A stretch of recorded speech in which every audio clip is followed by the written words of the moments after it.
Innal hamdalillah nahmaduhu wa nasta'inuhu wa nastaghfiruh wa na'udzu billahi min syururi anfusina wa min sayyiati a'malina. May yahdihillahu fala mudhillalah, may yudlil fala hadiyalah. Wa ashhadu an la ilaha illallah wahdahu la syarikalah, wa ashhadu anna Muhammadan abduhu wa rasuluh. Ballagha risalah wa addal amanah wa nasahal ummah wa jahada fillahi haqqa jihadihi hatta atahul yaqin wa tarakana alal mahajjatil bayda la yazighu anha illa kana minal halikin.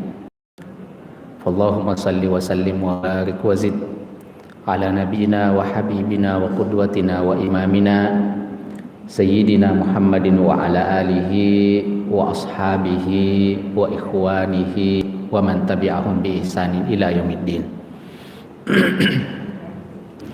Bapak-bapak, ibu-ibu, saudara sidang jemaah subuh yang sama dimuliakan oleh Allah Subhanahu wa taala.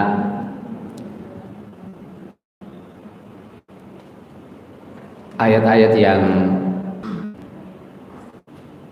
kita tampilkan pada di atas sebagian besarnya sudah baca dan juga sudah diulas juga oleh Ustadzuna Ustadz Sabar, imam di kita di masjid ini, yang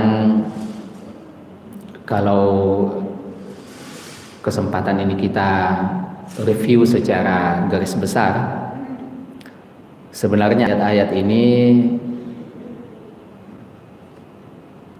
dalam bahasa yang sederhana menjelaskan dirinya sendiri. Firman Allah Subhanahu wa taala, Kutilal khawrasun, terkutuklah orang-orang yang banyak berdusta. Kalau kita mengajukan pertanyaan siapa yang dimaksud dengan al-khawrasun itu, apa ciri-ciri mereka, orang-orang yang banyak berdusta itu, maka ayat selanjutnya menjelaskan bagaimana keadaan mereka. Alladzina hum fi ghamratin sahun, yaitu kata Allah Subhanahu wa taala, mereka adalah orang-orang yang terbenam di dalam kelalaian dan kebodohan. Ghamrah itu artinya tertutup. Kalau di buku-buku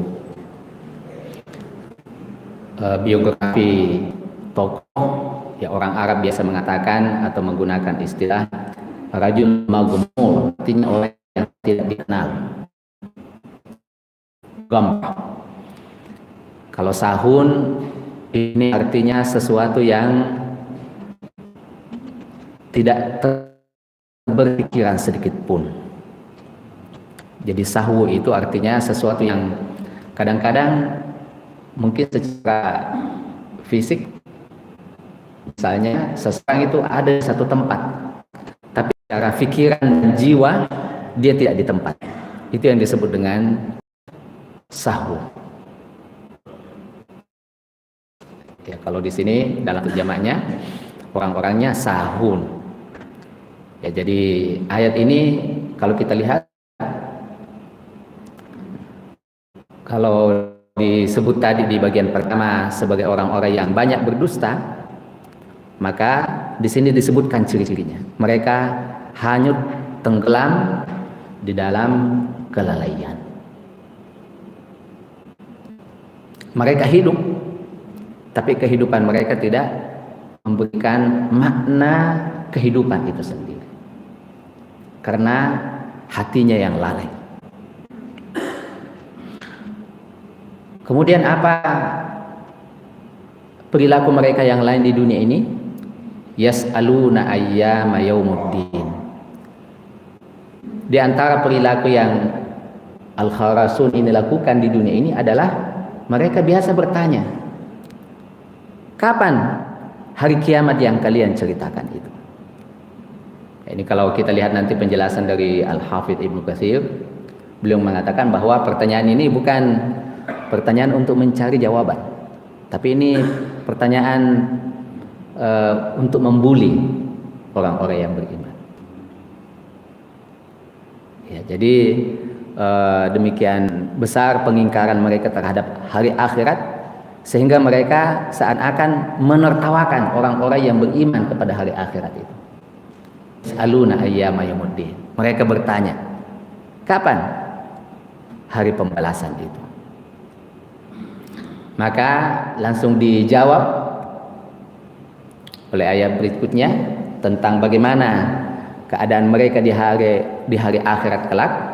Yaumahum 'alan nari yuftanun. Hari pembalasan yang mereka tanyakan itu sebenarnya adalah hari di mana mereka akan diazab di dalam api neraka. Jadi ini sebagai jawaban bahwa ya tidak perlu terlalu terganggu dengan ungkapan serta pertanyaan-pertanyaan mereka yang bukan untuk mencari kebenaran itu. Ya, cukup sampaikan jawaban ini, dan jawaban ini adalah jawaban kebenaran, karena itulah yang akan terjadi di akhirat kelak. Yaumahum 'alan nari yuftanun, di mana di hari akhirat itu nanti akan dikatakan kepada mereka, dzuqu fitnatakum, rasakanlah azab yang menimpa kalian itu, hadzalladzi kuntum bihi tasta'jilun. Inilah hari yang dahulu kalian di dunia meminta agar supaya disegerakan. Ya, jadi kita lihat di sini sebagaimana mereka atau orang-orang Kharasun ini mendiskreditkan, membuli orang-orang beriman di dunia ini dengan pertanyaan-pertanyaan tadi. Ayyana yaumuddin, kapan hari akhirat, kapan hari pembalasan yang kalian katakan itu? Maka di hari akhirat kelak mereka juga akan mendapatkan pembalasan yang sama. Mereka juga akan dibuli dengan perkataan dzuqu fitnatakum, rasakanlah azab api neraka yang menimpa atas kalian ini. Ya, jadi ini balasan yang setimpal dengan apa yang mereka lakukan di dunia ini.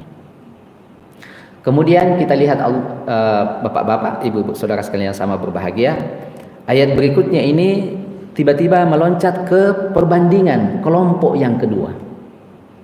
Kalau kelompok yang pertama ini mendustakan kepada hari akhirat, ini ciri mereka yang utama sebagaimana ayat-ayat yang kita bacakan tadi. Maka kelompok yang kedua manusia ini adalah orang-orang yang walaupun hidupnya di dunia ini, akan tetapi jiwa mereka menghadap ke akhirat. Yang disebutkan oleh Allah Subhanahu wa taala dalam bahasa yang perbandingan ini, komparatif ini, innal muttaqina fi jannatin wa uyun. Sesungguhnya orang-orang yang beriman itu, kata Allah Subhanahu wa taala, di dalam surga-surga, di dalam taman-taman surga dan mata-mata air.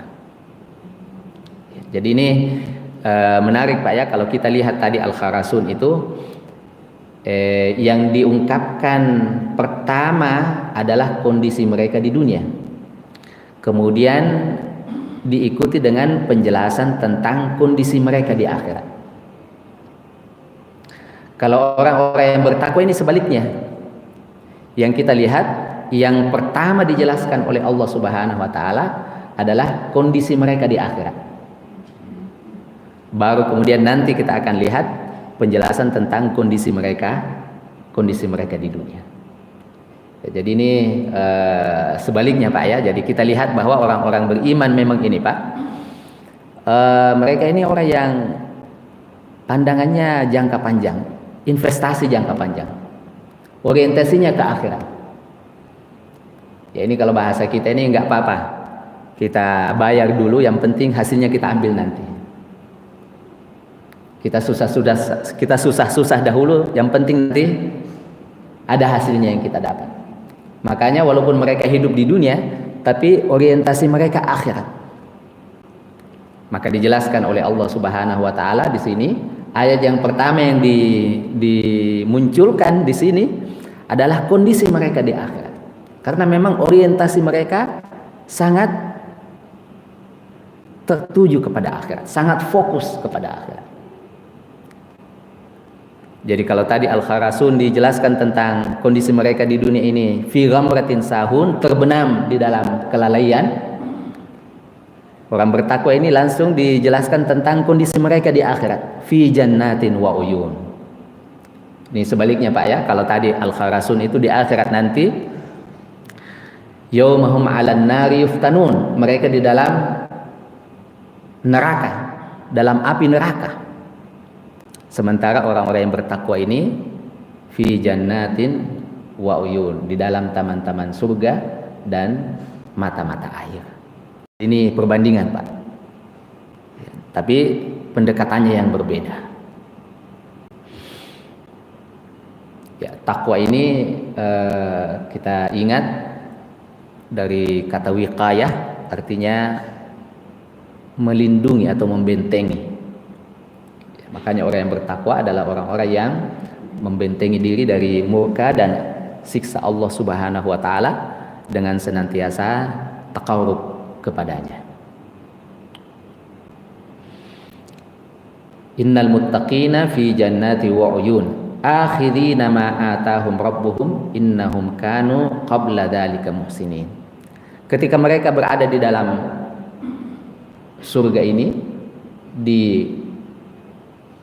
mata-mata air di akhirat kelak, mereka kalau tadi Al-Kharasun itu mendapatkan siksa dari Allah Subhanahu wa taala, maka orang-orang yang bertakwa ini mendapatkan dan mengambil apa yang mengambil karunia yang diberikan oleh Allah Subhanahu wa taala. Disebutkan di dalam ayat ini, akhidina ma atahum rabbuhum. Mereka akan mengambil dengan sukacita karunia yang diberikan oleh Allah Subhanahu wa taala kepada mereka. Ya, jadi ini tentu Pak ungkapan aktif, karena mereka tidak sekedar menerima ya dalam tanda petik ini, tapi mereka aktif mengambil. Mereka menikmati karunia yang diberikan oleh Allah Subhanahu wa taala. Ya, dan di sini ungkapannya sangat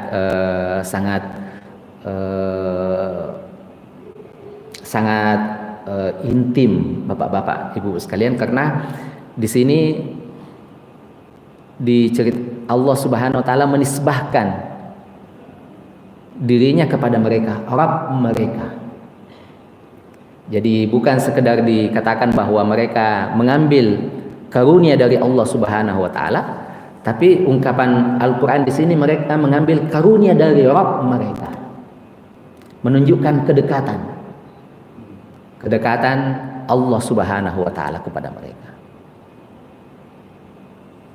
Ya, jadi seakan-akan bukan sesuatu yang jauh, tapi dekat kepada mereka. Ini kondisi mereka di akhirat. Belum putus ayat ini Pak, sudah diceritakan bagaimana kondisi mereka di dunia. Ya, jadi kalau tadi Rasul dunia kemudian akhirat, kalau muttaqun ini akhirat kemudian dunia. Bagaimana kondisi mereka di dunia? Innahum kanu qabla dzalika muhsinin. Mereka orang-orang yang bertakwa ini, kata Allah Subhanahu wa taala, kalau kalian ingin tahu bagaimana kondisi mereka di dunia ini, sesungguhnya mereka sebelum itu termasuk di antara orang-orang yang melakukan kebaikan, al-ihsan. Ini al-ihsan ini Pak ya salah satu di antara istilah-istilah Al-Quran dan hadis tentu saja. Ini karena kalau kita mengatakan kebaikan, kita bisa menggunakan istilah al-bir, kita bisa menggunakan istilah al-ihsan dan mungkin istilah-istilah yang lain. Ya, tapi di sini digunakan istilah al-ihsan, muhsinin, orang-orang yang berbuat kebaikan. Ini tentu berbeda rasanya Pak ya antara albir dengan al-ihsan. Ya kita ingat kalau albir ini misalnya istilah-istilah yang digunakan di dalam Al-Qur'an tentang misalnya tentang birrul walidain, ya berbakti kepada orang tua. Sementara al-ihsan ini digunakan misalnya di dalam hadis Nabi sallallahu alaihi wasallam bermakna yang umum.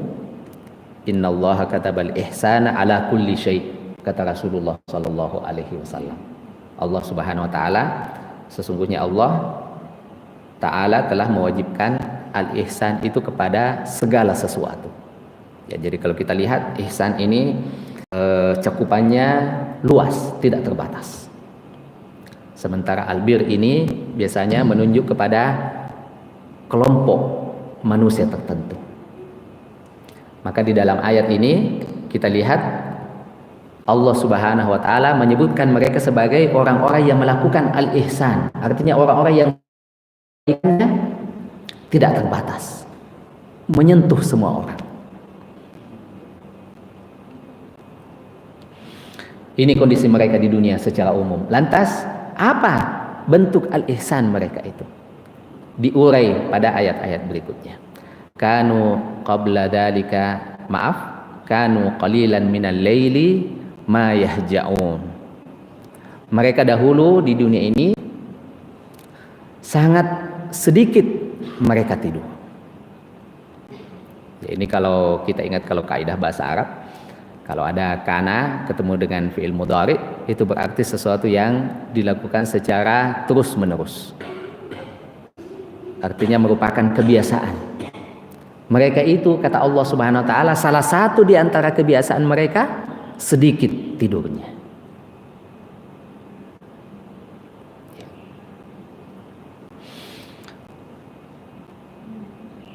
Kemudian ciri mereka berikutnya wabil asharihum yastaghfirun. Kemudian pada waktu sahur, ini waktu sebelum masuk salat subuh, mereka beristighfar kepada Allah Subhanahu wa taala. Ya, istighfar ini kita mengenal istilah istighfar dan istilah taubat. Istighfar itu artinya meminta ampun kepada Allah Subhanahu wa taala terhadap dosa yang telah lalu. Sementara taubat artinya memohon taufik dari Allah Subhanahu wa taala untuk tidak terjerumus pada dosa-dosa di masa yang akan datang. Jadi kalau taubat orientasinya ke belakang, kalau istighfar orientasinya ke belakang, sementara kalau taubat orientasinya ke masa depan. Jadi mereka-mereka ini kata Allah Subhanahu wa taala, mereka senantiasa beristighfar pada waktu sahur. Ini kebiasaan mereka. Tidak cukup sampai di situ. Bapak-bapak, ibu, saudara sekalian yang sama berbahagia. Tidak semata-mata hubungan mereka kepada Allah Subhanahu wa taala, mereka juga baik dan bagus hubungan mereka kepada sesama manusia. Apa firman Allah Subhanahu wa taala yang berikutnya, bagaimana kondisi mereka di dunia ini? Wa fi amwalihim haqqun. Di dalam harta mereka ada alokasi yang khusus buat orang-orang tertentu.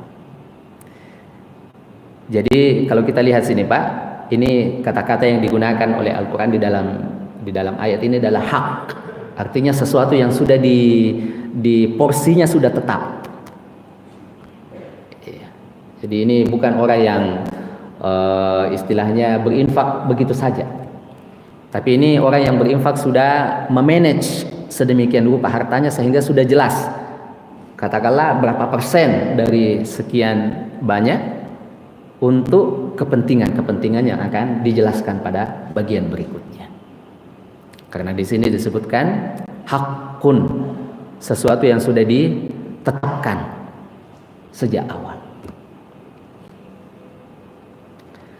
Kepada siapa kemudian harta itu diberikan? Lis-sa'ili wal mahrum, kepada orang-orang yang meminta dan kepada orang-orang yang tidak meminta. Ya kalau kita lihat terjemahan di dalam ayat ini.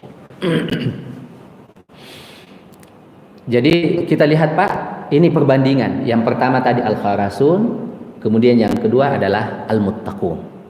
Kemudian perbandingan bagaimana Al-Kharasun di dunia, bagaimana Al-Muttaqun di dunia, dan perbandingan bagaimana Al-Kharasun di akhirat dan bagaimana Al-Muttaqun di akhirat. Kemudian ayat-ayat berikutnya ini mengingatkan bahwa tanda-tanda kebenaran risalah yang datangnya dari Allah Subhanahu wa taala ini pasti akan tampak di dalam alam semesta ini. Karena keduanya ini datangnya dari sumber yang sama. Kalau risalah ini datangnya dari Allah Subhanahu wa taala, maka alam semesta ini adalah makhluk ciptaan Allah Subhanahu wa taala. Maka pasti akan kelihatan hubungan antara keduanya. Tidak mungkin keduanya ini bertentangan. Apa yang diceritakan di dalam Al-Quran pasti akan kelihatan bukti-buktinya di alam semesta. Dan apa yang bisa diperhatikan, dipelajari, diamati, diambil ibrah darinya dari alam semesta, pasti kita akan dapatkan relevansinya di dalam Al-Quran dan risalah yang disampaikan oleh baginda Rasulullah Muhammad Sallallahu Alaihi Wasallam. Makanya ayat ini mengingatkan kita, bukan sesuatu yang tidak ada sebenarnya, tapi kita diingatkan agar supaya kita menjadi sadar terhadap fakta-fakta yang sudah ada itu. Makanya kalau di kampus dahulu kita biasa diingatkan bahwa penelitian itu sebenarnya bukan mengadakan sesuatu, tapi sekedar menjelaskan sesuatu yang sebenarnya sudah ada, fakta-faktanya sudah ada.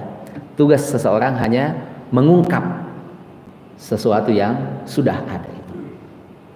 Mungkin dia membuat lebih detail, mungkin dia melakukan afirmasi, mungkin dia mengurai, mungkin dia melakukan perbandingan.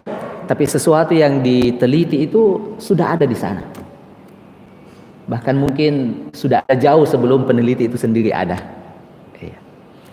Jadi kebenaran-kebenaran ini sudah ada. Maka ayat-ayat ini mengingatkan kita untuk sadar terhadap kebenaran-kebenaran itu. Firman Allah Subhanahu wa taala, "Wa fil ardi ayatul lil muqinin." Dan di bumi ini, kata Allah Subhanahu wa taala, terdapat tanda-tanda bagi orang-orang yang yakin terhadap kebesaran dan kebenaran yang datangnya dari Allah Subhanahu wa taala. Wa fi anfusikum afala tubsirun. Dan kepada diri kalian sendiri. Kalau alam semesta ini di luar kalian, coba lihat pada diri kalian sendiri. Lebih dekat, paling dekat dengan kalian. Afala tubsirun. Apakah kalian tidak melihat? Apakah kalian tidak memperhatikan? Ini kalau di dalam bahasa Arab ini Pak, kita tahu bahwa melihat ini ada ra'a, ada nadhara, ada basara. 3 istilah yang bisa digunakan untuk makna melihat. Ulama bahasa biasa menyampaikan bahwa kalau basirah itu artinya melihat dengan mata hati. Ya, kalau ra'a dan nadhara itu artinya melihat dengan mata fisik. Tapi kalau basirah ini artinya melihat dengan mata hati. Kenapa? Karena sebenarnya dari dulu-dulu kita lihat ini alam semesta. Dari dulu-dulu kita melihat apa yang ada di dalam diri kita ini. Tapi yang biasa yang tertutup itu bukan mata fisik kita ini. Tapi yang tertutup itu adalah mata hati kita. Kemudian setelah diperintahkan kita untuk melihat bumi ini, kemudian diri kita sendiri, kemudian firman Allah Subhanahu wa taala, wa fis samaa'i rizqukum wa ma tu'adun. Dan di langit itu terdapat rezeki kalian dan apa yang dijanjikan kepadamu, ya, berupa surga dan neraka di akhirat kelak.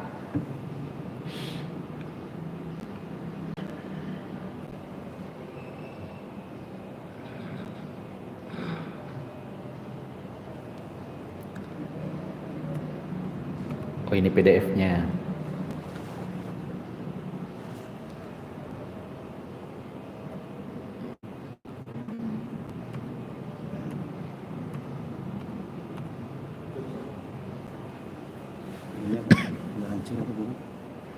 Iya, dapat.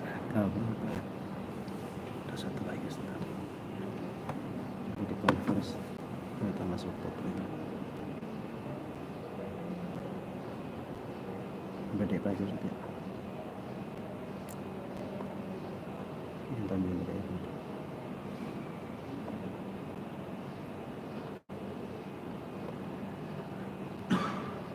Ya ini.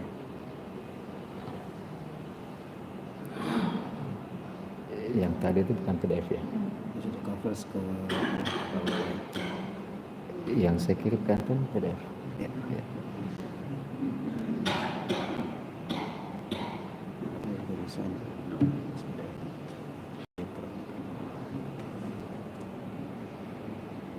Tahan jadi ini yang ke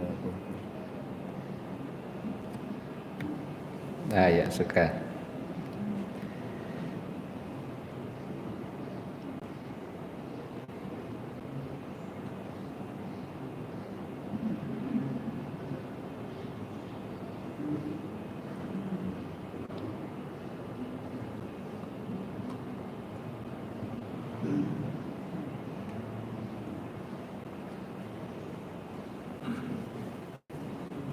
tampilannya muncul.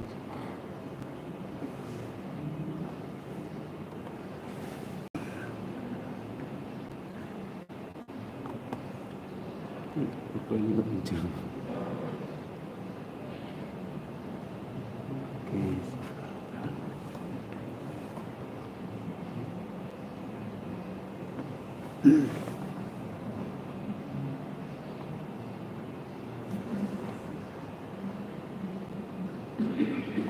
Cabut aja otomatis.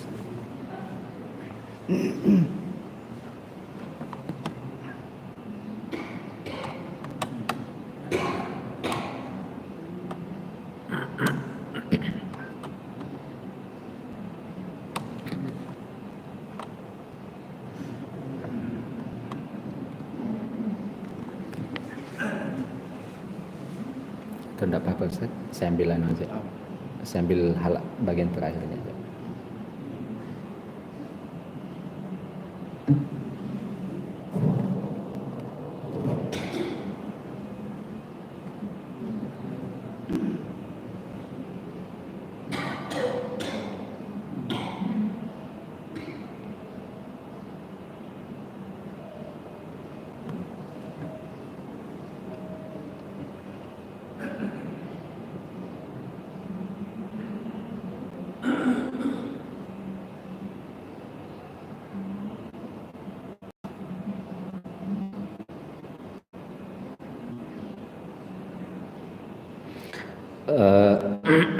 Bapak-bapak, ibu-ibu, saudara jamaah studi yang sama dimuliakan oleh Allah Subhanahu wa taala.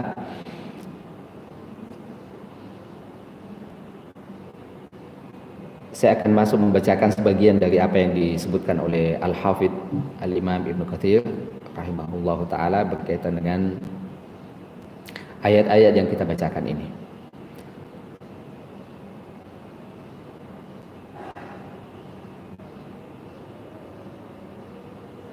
Firman Allah Subhanahu wa taala, alladzina hum fi ghamratin sahun. Beliau mengatakan, Ibnu Abbas sahabat radhiyallahu taala anhuma mengatakan, wa ghairu wahidin, dan ulama yang lain sama mengatakan, fil kufri wasyakki ghafiluna lahu, bahwa al-kharasun ini lalai dan berada di dalam kondisi terbenam di dalam kekufuran dan keraguan-raguan. Jadi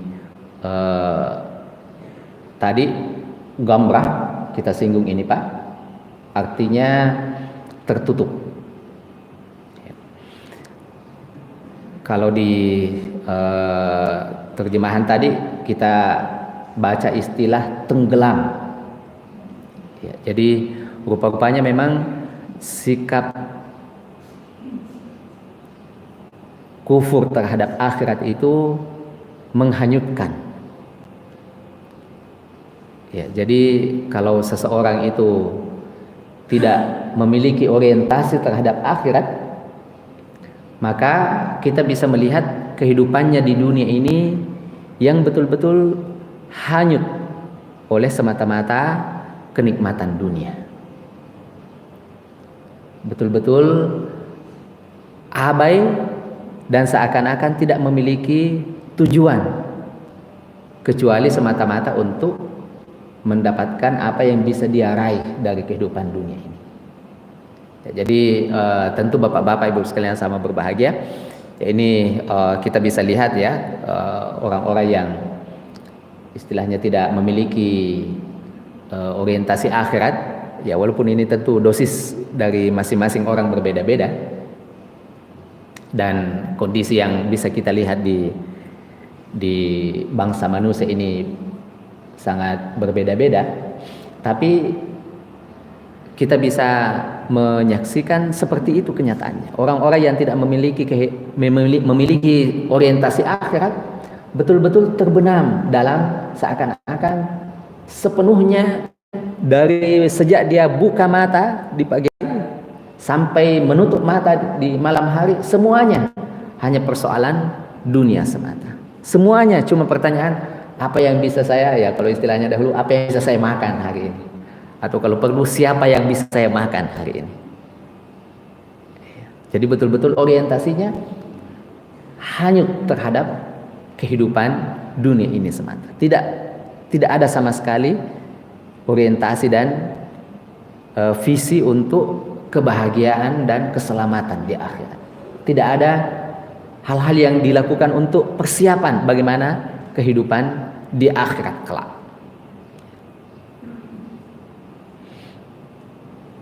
Ini penjelasan dari Ibnu Katsir ketika menyebutkan tentang ayat ini. Yas'aluna ayyana yaumuddin, mereka bertanya kepadamu, kapankah hari akhirat itu? Al-Hafidz Ibnu Katsir mengatakan bahwa orang-orang Al-Kharasun ini menyampaikan atau mengatakan hal ini dalam rangka sebagai ungkapan bukan untuk mencari kebenaran, akan tetapi mereka melakukan itu justru untuk bukti pengingkaran mereka terhadap orang-orang yang beriman. Mereka membuli orang-orang yang beriman dengan pertanyaan-pertanyaan yang sebenarnya tidak membutuhkan jawaban seperti itu.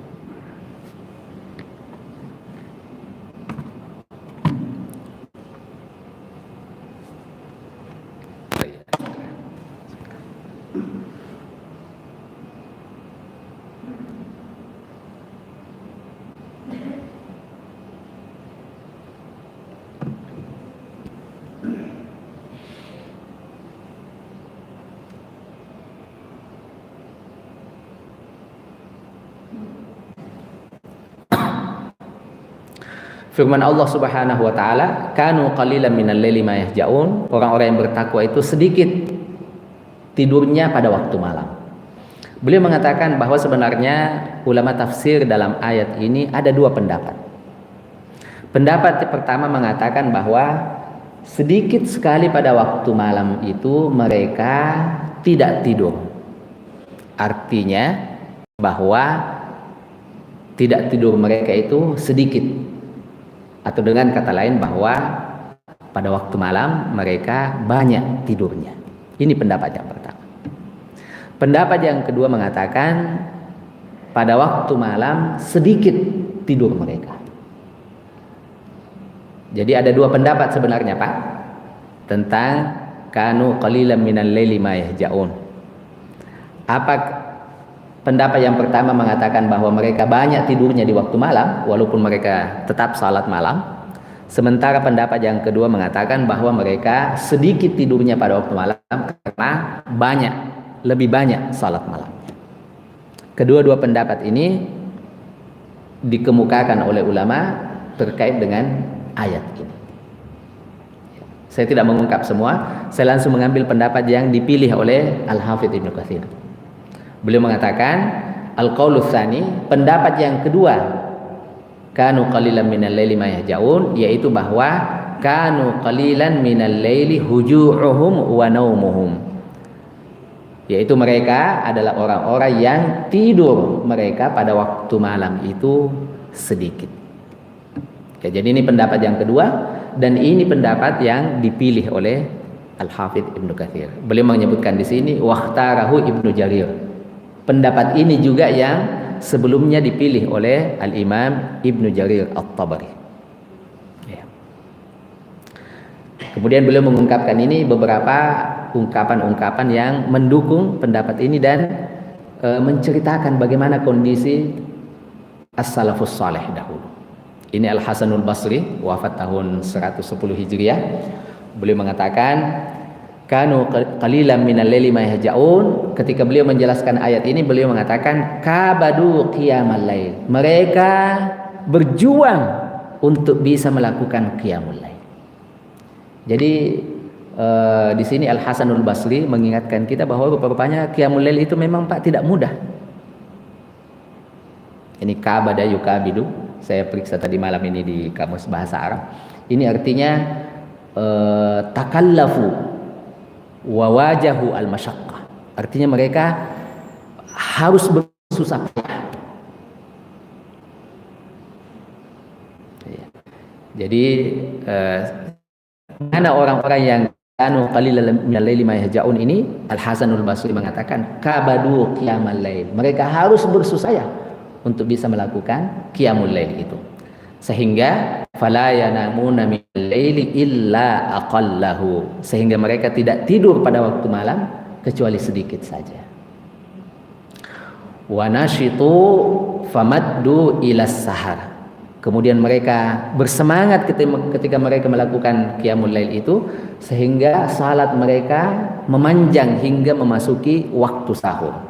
Ini berarti Pak, qiyamul lailnya ini sebelum sahur, hanya kemudian memanjang sampai tiba atau masuk waktu sahur itu sendiri. Hatta kanal istighfaru bisaharin, sampai kemudian mereka beristighfar pada waktu sahur. Jadi ini penjelasan dari Al-Hasanul Basri bahwa makna dari orang-orang yang bertakwa yang kanu qalilan minal laili ma yahjaun ini, yaitu orang-orang yang berusaha benar-benar menghadapi kesulitan untuk bisa qiyamul lail, tapi kemudian mereka tambah semangat sehingga mereka memasuki waktu sahur dan mereka beristighfar di waktu sahur tersebut. Ini berkata Al-Ahnaf Ibn Qais. Ahnaf Ibn Qais ini salah seorang tokoh yang hidup di zaman Nabi SAW, masuk Islam tapi tidak sempat bertemu dengan baginda Rasulullah Muhammad SAW, ya, karena dia di kampung yang lain, daerah yang lain, sampai dakwah Islam kepada dia. Kemudian beliau ini alhamdulillah menerima ajaran Islam, tapi kemudian tidak sempat, ya mungkin karena jarak, kemudian Rasulullah SAW meninggal lebih dulu, sehingga beliau tidak sempat bertemu langsung dengan baginda Rasulullah Muhammad SAW. Tapi beliau ini sangat terkenal sebagai orang yang tinggi ilmunya dan luas pengetahuan serta hikmahnya. Beliau mengatakan ketika menjelaskan ayat ini, kanu yanamuna illa qalila. Mereka orang-orang bertakwa yang kanu qalilan minal laili ma yahjaun ini adalah orang-orang yang dahulu mereka tidur juga, illa qalila, kecuali sedikit. Artinya sedikit tidur mereka. Kemudian beliau mengatakan lastu min ahli hadhil ayah. Tapi ketahuilah bahwa saya tidak termasuk golongan orang yang dimaksud oleh ayat ini. Ya, jadi ini menunjukkan kepada kita sikap tawadu, ya, bahwa beliau sadar diri bahwa kalau ayat ini menyebutkan ciri-ciri orang yang bertakwa itu orang yang sedikit tidurnya pada waktu malam, dan beliau mengatakan bahwa seperti itulah makna ayat itu, tapi beliau sendiri secara terbuka menyampaikan bahwa ya ketahuilah bahwa saya tidak termasuk seperti orang yang disebutkan di dalam ayat itu. Jadi ini sikap salaf juga yang sangat banyak kita temukan pada banyak tokoh seperti itu, sikap tawadhu mereka. Walaupun kita tahu ibadah mereka, kita tahu bagaimana mujahadah mereka, kita tahu bagaimana khusyuk mereka, akan tetapi mereka senantiasa menutupi ibadah mereka di hadapan manusia dan tawadhu di hadapan manusia. Ini Ahnaf ibn Qais mengatakan, saya membandingkan antara amal saleh yang saya lakukan dengan amal saleh yang dilakukan oleh ahlul jannah. Ya, jadi sudah masuk proses tadabbur Pak ya. Ini tadabbur, ini artinya kita menjadikan ayat-ayat ini sebagai cermin, kemudian kita bercermin. Kalau yang diceritakan di situ ciri-ciri orang baik, kita bercermin. Sudah sama tidak ciri-ciri orang baik yang disebutkan di dalam ayat ini dengan saya? Kalau yang disebutkan di dalam ayat itu adalah ciri-ciri orang yang binasa, kita bercermin. Jangan sampai ada ciri-ciri yang disebutkan itu pada saya. Ya, maka Ahnaf ibn Qais ini bercerita, saya membandingkan antara ciri-ciri ahlul jannah yang disebutkan di dalam Al-Quran dengan diri saya. Fa idza qaumun qad bayanuna baunan ba'idan. Maka saya dapati bahwa orang-orang ahlul jannah itu sudah jauh melampaui saya dengan jarak yang sangat jauh. Mereka sudah terlalu tinggi daripada apa yang bisa saya lakukan. Idza qaumun la nablughu a'malahum. Mereka adalah orang-orang yang kayaknya orang-orang seperti saya ini, kita-kita ini tidak mampu untuk sampai kepada amal-amal saleh yang mereka lakukan. Kanu qalilan minal laili ma yahjaun. Mereka ahlul jannah itu, kata Ahnaf ibn Qais ini, sedikit tidurnya pada waktu malam. Wa aradtu amali ala amali ahlinna. Kemudian saya juga mengambil cermin, membandingkan antara amal saleh yang saya lakukan, perbuatan yang saya lakukan dengan perbuatan yang dilakukan oleh penghuni neraka. Sebagaimana dijelaskan di dalam Al-Quran, faida qaumun la khaira fihi. Kemudian saya dapati bahwa rupa-rupanya tingkah laku mereka itu sama sekali tidak ada kebaikan di dalamnya. Ya, artinya kalau tadi ahlul jannah ini kelihatannya tidak bisa saya raih, kalau ahlun nar ini kelihatannya terlalu di bawah juga. Ya, sama sekali tidak ada kebaikannya. Yukadzibuna bi kitabillah wa bi rusulillah. Mereka mendustakan kitabullah dan rasul-rasul Allah.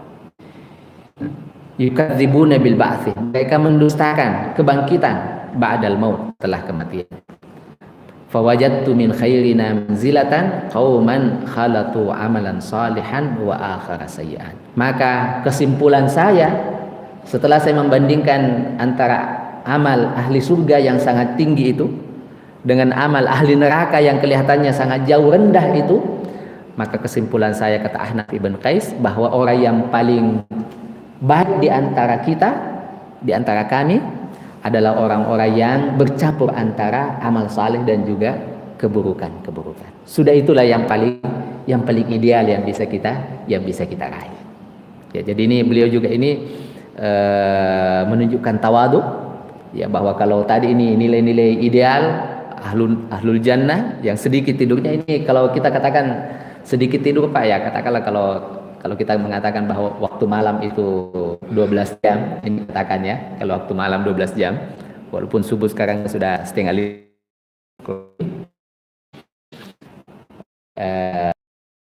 berarti kurang 1,5 jam dari jam 6 tentu ya. Malam itu 12 jam saja, kita bilang tidur malam itu 8 jam, berarti kan sisa 4 jam ya. Sisa 4 jam yang sisa dari 12 jam yang ada. Nah, kalau kita beraktivitas di waktu malam, mulai dari maghrib itu, kemudian salat isya, kemudian dan seterusnya, kemudian waktu 8 jam kita gunakan untuk tidur, ya berarti memang sisa berapa yang bisa kita gunakan untuk salat malam misalnya. Ya, jadi kalkulasi seperti itu bisa melihat, menunjuk pada kita bagaimana kita mengatur waktu, khususnya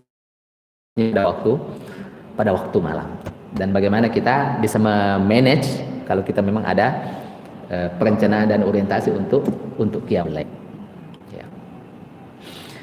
Jadi beliau mengatakan bahwa kalau ahlul jannah tadi sangat tinggi, ahlul nar ini sangat rendah, maka yang paling baik di antara kita ini adalah orang yang bercampur antara keduanya tadi. Abdurrahman ibnu Zaid ibnu Aslam mengatakan, datang seseorang pada bapak saya mengatakan, wahai Abu Usamah, sifatun la ajiduha fina. Wahai Abu Usamah, ada satu ciri ahlul jannah yang kayaknya susah kita dapat pada kita ini. Kenapa? Bagaimana itu? Allah Subhanahu wa taala menyebutkan di dalam Al-Qur'an ciri-ciri ahlul jannah itu kanu qalilan minal laili ma yahjaun. Bahwa ahlul jannah itu sedikit tidurnya pada waktu malam. Kenapa? Karena banyak qiyamul lailnya. Bagaimana ini? Kayaknya kita susah untuk bisa seperti itu.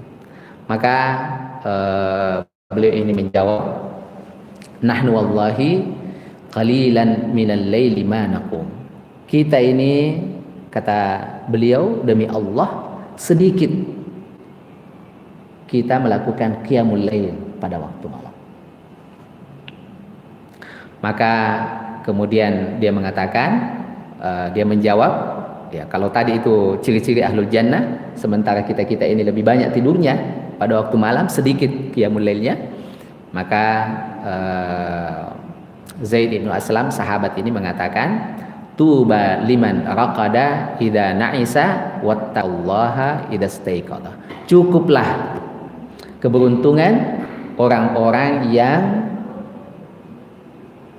salat tapi kemudian tidak apa-apa dia tidur pada saat dia mengantuk, kemudian dia bertakwa kepada Allah Subhanahu wa taala ketika dia terbangun. Artinya tidak apa-apa, cukuplah sebagai keberuntungan kalau orang itu tertidur karena dikalahkan oleh kantuknya, akan tetapi dia berusaha semaksimal mungkin bertakwa ketika dia dalam keadaan sadar. Ya, artinya cukuplah kalau dia di waktu malam itu terpaksa harus tidur karena kantuknya, tapi kalau dia terbangun maka dia akan berusaha untuk melakukan qiyamul lail. Ya, jadi sahabat ini ingin mengatakan bahwa seperti itulah ciri-ciri orang-orang yang bertakwa, tapi tidak perlu kecewa, ya tidak apa-apa. Yang penting ketika engkau terbangun, maka engkau berusaha untuk melakukan qiyamul lail. Ini ketika saya baca penjelasan ini, Pak, saya terus terang di dalam hati mengatakan bahwa Al-Hafidz Ibnu Katsir ini memilih pendapat yang kedua, tapi menceritakan kenyataan tentang pendapat orang yang pertama. Ya, jadi kalau secara pendapat mengambil pendapat yang kedua bahwa orang-orang yang bertakwa ini sedikit tidurnya.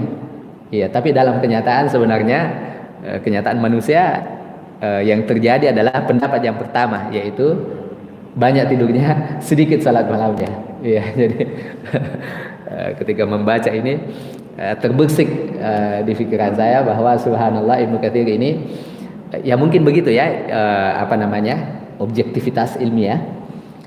Beliau mungkin sadar bahwa manusia ini, bahkan salaf dahulu, dalam kenyataan mereka lebih banyak tidurnya daripada qiyamul lailnya, tapi mereka tidak mungkin menyetir ayat ini sesuai dengan kondisi mereka atau sesuai dengan keinginan mereka. Ya, jadi mereka tetap menyampaikan ayat ini bahwa seperti ini maknanya, walaupun mungkin kami ini adalah orang-orang yang tidak mampu melakukan seperti apa yang dijelaskan di dalam ayat itu. Ya, jadi secara pendapat mengambil pendapat yang kedua, tapi sangat sadar bahwa dalam kenyataannya sebagian besar manusia melakukan pendapat yang pertama, lebih banyak tidurnya daripada qiyamul lailnya. Di sini beliau menutup penjelasan tentang ayat ini dengan mengutip hadis Nabi Shallallahu Alaihi Wasallam dari Abdullah bin Salam ketika beliau ini Yahudi dahulu, belum masuk Islam, kemudian melihat Rasulullah Shallallahu Alaihi Wasallam datang ke kota Madinah, maka kemudian orang-orang ini berkerumun ingin melihat baginda Rasulullah Muhammad Shallallahu Alaihi Wasallam. Maka beliau mengatakan, saya termasuk di antara orang-orang yang berebutan untuk melihat secara dekat bagaimana Rasulullah Shallallahu Alaihi Wasallam. Maka inilah pidato resmi pertama Rasulullah Shallallahu Alaihi Wasallam di hadapan manusia ketika beliau masuk kota Madinah. Beliau mengatakan, ya ayuhan nas, wahai manusia, at'imut ta'am, berilah makanan, wasilul arham, sambunglah silaturahim, wa afsyus salam, sebarkanlah salam, wasallu bil laili wan nasu niyam, dan salatlah kalian pada waktu malam ketika sebagian besar manusia itu tidur, tadkhulul jannata bisalam, maka insyaallah kalian bisa masuk ke dalam surga dengan selamat. Ya, jadi di dalam ayat ini Rasulullah Shallallahu Alaihi Wasallam menjelaskan sebab-sebab masuk surga, yang salah satunya adalah melakukan salat pada waktu malam. Di dalam hadis yang lain, ini hadis disahihkan oleh Syekh Al-Albani, Rasulullah Shallallahu Alaihi Wasallam mengatakan, sesungguhnya di dalam surga terdapat kamar-kamar yang kata Rasulullah Shallallahu Alaihi Wasallam transparan. Dari luar kita bisa melihat ke dalam, dari dalam kita bisa melihat keluar. Ya, ada kamar-kamar yang keindahannya transparan seperti itu. Maka sahabat-sahabat bertanya, wahai Rasulullah, siapakah orang-orang yang mendapatkan istana yang istimewa seperti itu? Maka Rasulullah Shallallahu Alaihi Wasallam mengatakan, istana di surga yang istimewa seperti itu, kata Rasulullah, adalah kepada orang-orang yang alanal kalam, yang melembutkan perkataannya, wa at'amat ta'am, yang memberikan makan kepada orang-orang yang membutuhkan, wa bata lillahi qa'iman wan nasu niyam, dan orang-orang yang pada waktu malam dia melakukan qiyamul lail, sementara sebagian besar manusia berada di dalam keadaan tidur. Ya. Ini wabil asharihum yastaghfirun. Beliau mengatakan bahwa yang paling utama adalah ketika kita beristighfar, kita juga di dalam keadaan sedang melakukan salat. Jadi kita lihat tadi Pak penjelasan tentang Hasan Al-Basri bahwa qiyamul lail yang ideal itu misalnya bahwa dilakukan sebelum masuk waktu sahur, kemudian beristighfar pada waktu sahur. Maka Al-Hafidz Ibnu Katsir di sini menjelaskan bahwa yang utama ketika istighfar itu sendiri dilakukan ketika seseorang berada di dalam keadaan salat. Apakah itu misalnya di dalam sujudnya, atau itu di dalam doa-doa yang dia baca setelah membaca tahiyat dan sebelum memberi salam. Ya, dan kita ingat Pak, salah satu di antara doa sebelum memberi salam, Allahumma inni zalamtu nafsi zulman katsira wa la yaghfiru dzunuba illa anta faghfirli maghfiratan min indik warhamni innaka anta al-ghafurur rahim. Ya, ini salah satu doa yang kita diajarkan oleh baginda Rasulullah Sallallahu Alaihi Wasallam untuk kita baca sebelum kita memberi salam. Jadi salah satu di antara istighfar yang utama adalah kita beristighfar pada waktu sahur dan kita masih berada di dalam keadaan melaksanakan salat.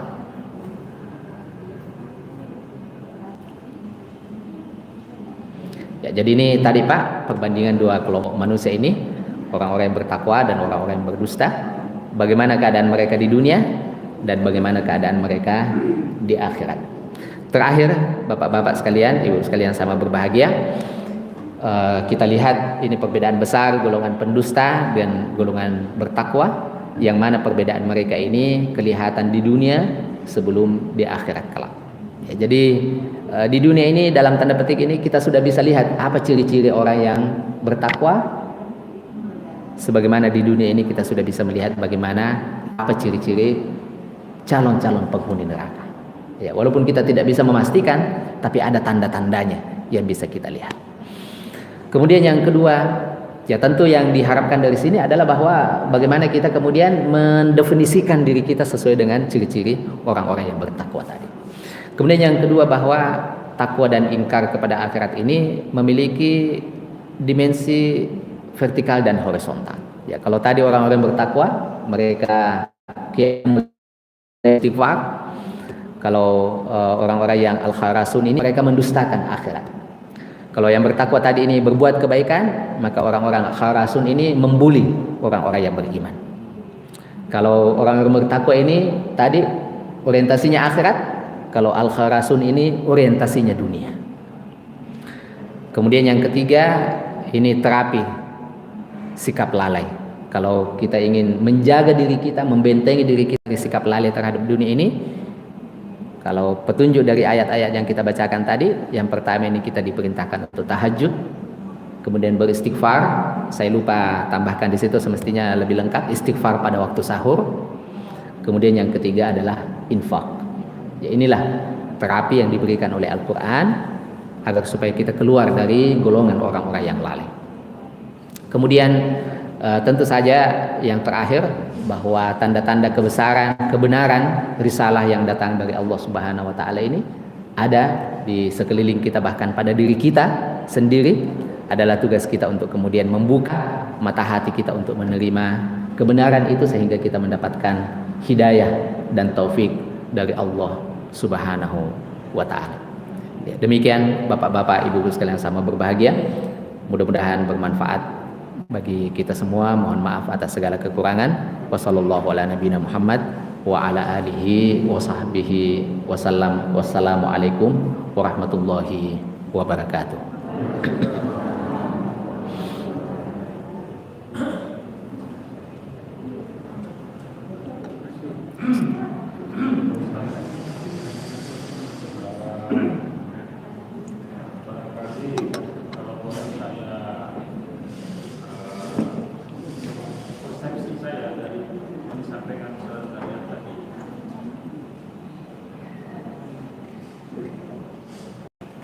Ya, sebenarnya ini menarik sih, masalah takwa ini dikaitkan dengan tadi aktivitas sehari-hari ya, yang berkonotasi ke surga dan neraka. Hanya barangkali mungkin yang tidak disadari takwa itu adalah bahwa misal contoh, saya ini ingin hidup sehat, sudah puas dengan sehatnya. Saya ingin mendapatkan harta dan jabatan, sudah, tapi tidak diiringi dengan takwa, gitu. Sehingga akhirnya dia gagal, gitu. Jadi apakah demikian, begitu?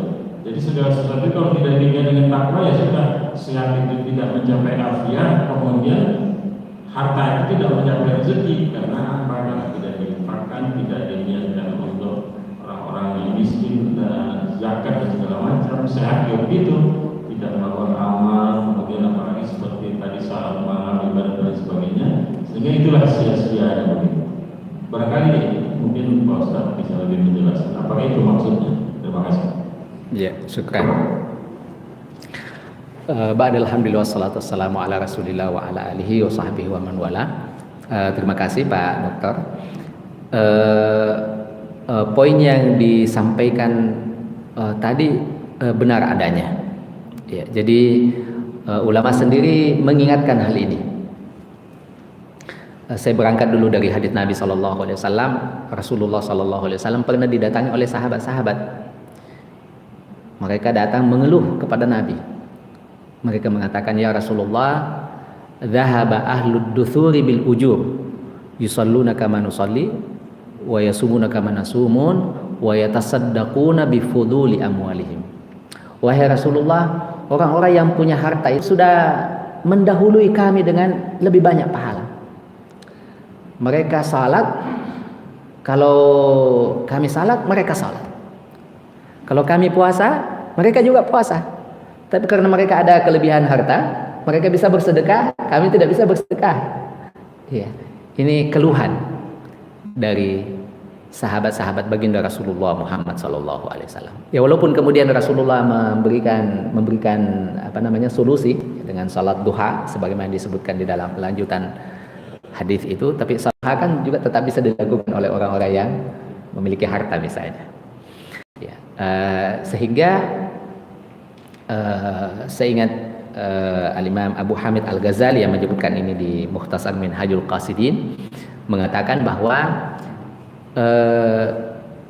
celaan yang ada di dalam ayat-ayat Al-Quran maupun hadis-hadis Nabi SAW terhadap dunia, terhadap kehidupan dunia, sebenarnya tidak tertuju kepada dunia itu ansih sebagai dunia, tapi yang dicela itu adalah sikap manusia terhadap dunia. Ya, karena ya tentu dunia ini sebenarnya tidak ada salahnya. Ya, kekayaan itu tidak ada salahnya, netral sifatnya. Kesehatan itu netral sifatnya. Jabatan itu netral sifatnya. Yang jahat di sini manusianya. Orang-orang yang mendapatkan jabatan itu, orang-orang yang punya kesehatan prima itu, orang-orang yang memiliki harta itu. Yang jahat itu manusianya, sikap manusia itu. Sementara dunia itu sendiri tidak memiliki pahala atau dosa pada dirinya sendiri. Iya. Jadi bapak-bapak, ibu sekalian sama berbahagia, sikap Islam sebenarnya dalam hal ini yaitu bahwa memberi kesadaran, walaupun memang mungkin kita lihat banyak hal-hal yang sifatnya fitrah seperti ini, ya, karena kecenderungan kepada sesuatu yang bagus, kecenderungan kepada harta, kecenderungan kepada jabatan, kecenderungan kepada kesehatan yang prima, ini sifatnya fitrah. Salah seorang sahabat Nabi SAW pernah bertanya, wahai Rasulullah, bagaimana nih kalau saya suka sendal saya yang bagus? Apakah itu takabbur wahai Rasulullah? Maka Rasulullah SAW mengatakan, al-kibru batarul haqqi wa gamtun nas.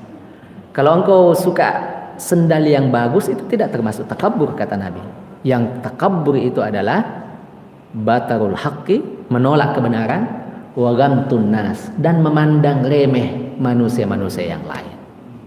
Tapi kalau sekedar engkau ingin pakaianmu bagus, ya, sekedar engkau ingin jabatan yang tinggi, sekedar engkau ingin memiliki harta, sekedar ingin punya kendaraan yang bagus, sekedar ingin memiliki kesehatan yang prima dan seterusnya, dia netral, tidak ada dosa dan tidak ada pahala di dalamnya. Dosa dan pahala akhirnya terletak pada sikap manusia terhadap fasilitas-fasilitas dunia tadi. Kalau fasilitas-fasilitas dunia tadi digunakan untuk kebaikan, maka itu dia memiliki kans untuk mendapatkan kebaikan yang besar.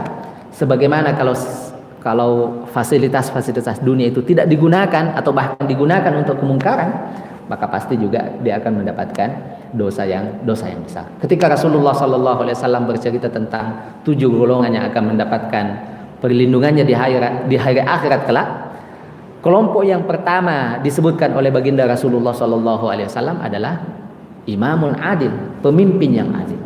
Artinya Pak, orang yang punya jabatan. Orang yang pertama disebut dari 7 golongan itu, orang yang pertama mendapatkan fasilitas perlindungan di akhirat kelak, justru orang yang punya jabatan. Hanya memang bukan sekedar punya jabatan, ya, dan ini yang berat dan susah tentunya. Tapi imamun adil, orang yang punya jabatan dan dia gunakan jabatannya itu untuk menegakkan keadilan. Ya pasti susah lah Pak. Ini kalau bersikap adil kepada musuh, atau kepada yang susah ini kepada musuh atau kepada diri kita sendiri untuk bersikap adil. Kita mungkin gampang bersikap adil kepada orang yang tidak kita kenal.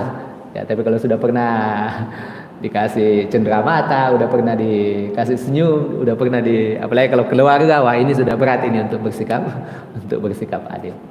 Ya, jadi ala kulli hal fasilitas dunia ini sedikit memang disinggung, dan ini disebut seingat saya oleh Syekh Abdurrahman As-Sa'di, bahwa memang sedikit kita mungkin melihat ayat-ayat atau hadis-hadis Nabi yang mendorong kita untuk mengejar dunia, yang secara eksplisit mendorong kita untuk cari harta, untuk cari jabatan, kenapa? Karena beliau mengatakan karena hal-hal tersebut sifatnya fitrah manusia.